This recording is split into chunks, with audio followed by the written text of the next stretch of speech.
We understand that the JL and JT axles are incredibly strong and they'll be perfect for this vehicle, but we're not going to install them just as they sit. If we're going to run 40-inch tall tires, we at the very least have to re-gear them, but we're going to go a little bit further than that. Now, one of the reasons that the JL and JT axles are so strong is because of the ring and pinion. If you've had your hands on any of the JK or Dana 44 style ring and pinions, you can tell just by looking at this pinion that it is a lot stronger. It has a lot larger size, and that is where the strength is given inside that pinion. But it also has to do with the cut of the gears. So a factory JL or JT has what's called a two-cut gear in it. Now, what that means is that the face of the actual ring gear is the same profile all the way across from the heel to the toe.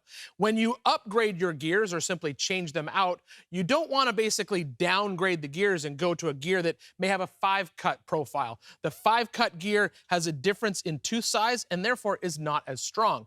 Revolution gear and axle ring and pinions for the JL and JT, they are a 2-cut gear, just like the factory OEM gear set. So we're going to retain that strength, but we're going to be able to upgrade them with the 5:13 ratio to match our gears and tires. Now, Revolution offers this in a complete gear package, so that's ring and pinions for the front and master install kit so you can get them in. Going to match that with a set of heavy-duty diff covers. We're going to upgrade the axle shafts, both front and rear as well. Now, these are 4340 chromoly shafts for both the rear and the front. It's a complete front kit, which comes with heavy-duty U-joints and a front axle disconnect delete. So it's a one-piece shaft on the long side. The rears, the nice thing about them is they come fully assembled with the bearings and the tone rings and the wheel studs, so it's a simple install. As for traction devices, we're kind of gonna work in our budget theme here, because the nice thing about the JT axles that I got is it has an electronic locker in the rear from the factory.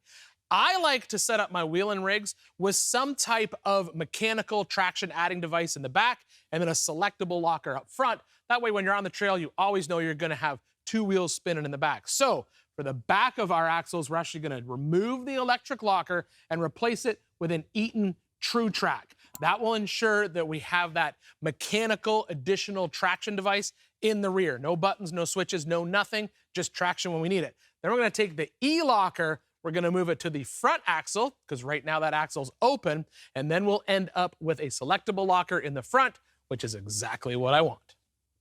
First, we got to take them all apart.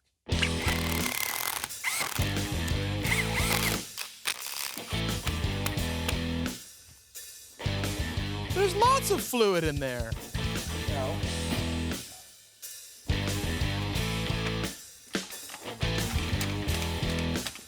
Come on.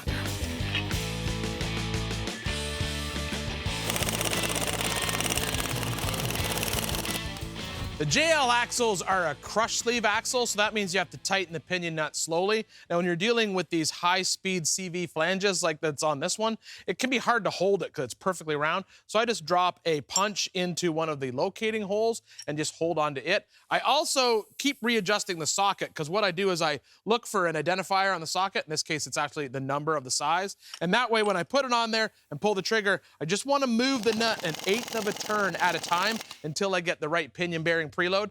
Pinion bearing preload is the rotational load or amount of power it takes to turn this yoke when it's sitting in here alone. In this case, it's about 15 inch-pounds of rotational load. So that's what I'm after.